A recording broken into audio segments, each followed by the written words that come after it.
મેલડી માની વાર્તા। એક ગામમાં એક ગરીબ પરંતુ ભક્તિભર્યું દંપતી રહેતું હતું। પતિનું નામ ખીમજી અને પત્નીનું નામ રામુ હતી।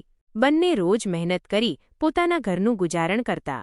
તેઓ પાસે બહુ સંપત્તિ નહોતી, પણ દિલમાં મેલડીમાં પ્રત્યે અતૂટ શ્રદ્ધા હતી।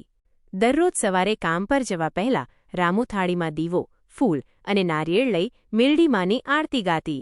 તે કહેતી, જય મેલડીમાં, તું મારી સહાય કરજે। એક દિવસ ગામમાં ભારે દુષ્કાળ પડ્યો। ખેતરો સૂકા પડી ગયા, પાણી મળતું નહોતું અને લોકો ભૂખ્યા રહેવા લાગ્યા। ખીમજી અને રામુ પણ મુશ્કેલીમાં પડ્યા। ખીમજી બોલ્યો, રામુ, હવે તો ખાવા માટે દાણો પણ નથી। પણ રામુએ વિશ્વાસ રાખ્યો, મેલડીમાં આપણા રક્ષણ કરશે। માં કદી પોતાના ભક્તને અકડ રહેવા નહીં દે। તે રાતે રામુએ મેલડીમાને હૃદયથી પ્રાર્થના કરી। સ્વપ્નમાં મેલડીમાં પ્રગટ થઈ અને બોલી, બેટી, કાલે વહેલી સવારમાં તું તારા ઘરના પાછળના બાવળિયા પાસે ખોદજે, ત્યાં તને આશીર્વાદ રૂપે ખજાનો મળશે। સવાર થતાં રામુએ ખીમજીને કહ્યું અને બંનેએ ત્યાં ખોદવાનું શરૂ કર્યું। થોડી વારમાં જ તેમને એક માટલી મળી। તેમાં સોનાના સિક્કા અને અન્નના દાણા ભરેલા હતા।